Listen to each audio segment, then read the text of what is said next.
Assalamualaikum warahmatullahi wabarakatuh. Di sini saya akan menerangkan tentang tugas individu yang kedua, yaitu penerapan mapping nilai-nilai aneka dalam tugas sehari-hari.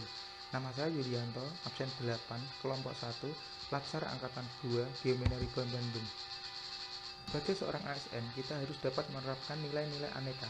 Apa saja nilai-nilai aneka itu? Yang pertama, akuntabilitas. Yang kedua, nasionalisme. Yang ketiga, etika publik. Yang keempat, komitmen mutu. Dan yang terakhir adalah anti korupsi. Kita bahas pertama, yaitu akuntabilitas. Akuntabilitas adalah kewajiban pertanggungjawaban yang harus dicapai. Nilai-nilai akuntabilitas. Yang pertama adalah tanggung jawab, yang kedua integritas, yang ketiga keadilan, yang keempat keseimbangan, kelima konsisten, keenam transparan, ketujuh jujur, 8 kepercayaan, dan ke-9 adalah kejelasan. Contoh penerapan nilai-nilai akuntabilitas dalam keseharian. Yang pertama, membuat RPP sesuai dengan anjuran kurikulum, yaitu nilai tanggung jawab. Selalu membuat RPP pada awal kegiatan tahun ajaran baru, yaitu nilai konsisten. Ketiga, mengikuti aturan-aturan kebijakan terbaru dari pemerintah tentang COVID-19 serta selalu melaksanakan anjuran prokes, yaitu nilai kepercayaan dan konsisten. Yang keempat, guru menjelaskan materi rencana pembelajaran dan target nilai yang akan dicapai, yaitu nilai transparan dan kejelasan. Yang kedua, yaitu nasionalisme. Nasionalisme adalah pandangan tentang rasa cinta yang wajar terhadap bangsa dan negara, dengan tetap menghormati bangsa lain. Salah satu cara untuk menumbuhkan rasa nasionalisme adalah dengan cara kita mengamalkan nilai-nilai dari Pancasila. Nilai-nilai nasionalisme yang pertama, kepercayaan kepada Tuhan Yang Maha Esa. Yang kedua, tidak membeda-bedakan manusia. Yang ketiga, rela berkorban. Keempat, cinta tanah air dan bangsa serta persatuan.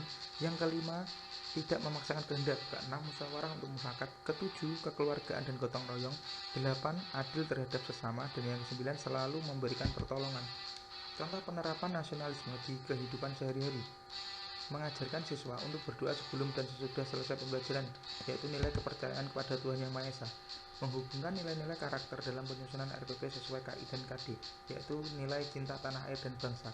Yang ketiga, menghargai pendapat rekan guru ketika musyawarah kegiatan sekolah, yaitu poin tidak memaksakan kehendak. Yang ketiga adalah etika publik. Etika publik adalah pencerminan tentang norma-norma yang menentukan benar salah perilaku, tindakan, dan keputusan dalam merumuskan kebijakan publik dengan tujuan menjalankan tanggung jawab sebagai pelayan publik. Nilai-nilai etika publik. Yang pertama, jujur menyampaikan informasi publik. Kedua, terbuka dalam pelayanan. Ketiga, tulus. Keempat, sopan santun. Kelima, menjaga informasi rahasia. Keenam, bertanggung jawab dalam penggunaan BNN. Dan yang terakhir adalah adil memberikan pelayanan. Contoh penerapan dalam kegiatan sehari-hari. Yang pertama, menggunakan bahasa yang sopan dan santun pada saat pembelajaran, bertegur sapa dengan rekan guru dan kepala sekolah, yaitu poin sopan. Yang kedua, mengikuti anjuran PPKM pemerintah dan mengajarkan siswa untuk selalu melaksanakan prokes sesuai anjuran, yaitu poin jujur menyampaikan informasi publik. Yang ketiga, memberikan kesempatan kepada peserta didik untuk bertanya memberikan saran dan masukan, yaitu poin adil memberikan layanan. Yang keempat, yaitu komitmen mutu. Komitmen mutu adalah janji sikap setia dan tanggung jawab kepada seseorang kepada dirinya sendiri, orang lain, organisasi, atau sesuatu yang tercermin dalam tindakan yang dilakukan secara sukarela dan ikhlas. Nilai-nilai komitmen mutu. Yang pertama, efektivitas. Yang kedua, efisien. Yang ketiga, inovatif. Yang keempat, mutu. Yang kelima, adaptif. Keenam, responsif. Dan yang terakhir adalah ketujuh, perbaikan berkelanjutan.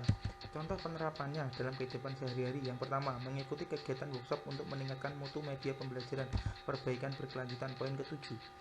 Dua, menjawab dan memberikan solusi pengaduan masyarakat tentang pembelajaran, yaitu responsif. Dan yang ketiga, melatih kegiatan ekstra olahraga tanpa membeda-bedakan siswa dan variasi latihan sesuai model terbaru, yaitu inovatif. Dan yang terakhir adalah anti korupsi. Korupsi dapat kita artikan sebagai hal buruk yang berupa penggunaan kekuasaan atau jabatan yang dimiliki untuk mengambil keuntungan, memperkaya diri sendiri, keluarga, ataupun kelompok. Yang pertama, nilai dasar anti korupsi terdapat beberapa. Yang pertama adalah jujur, yang kedua peduli, yang ketiga mandiri, yang keempat disiplin, kelima tanggung jawab, keenam kerja keras, ketujuh sederhana, 8 berani, 9 adil. Contoh penerapan dalam kehidupan sehari-hari. Datang ke sekolah tidak terlambat atau tepat waktu. Poin disiplin. Menghargai pendapat saat rapat koordinasi, yaitu poin peduli. Dan yang terakhir, memberikan nilai aktivitas sesuai dengan kemampuan dari masing-masing siswa, yaitu poin adil. Terima kasih, demikian dari saya tentang agenda 2 ini. Wassalamualaikum warahmatullahi wabarakatuh.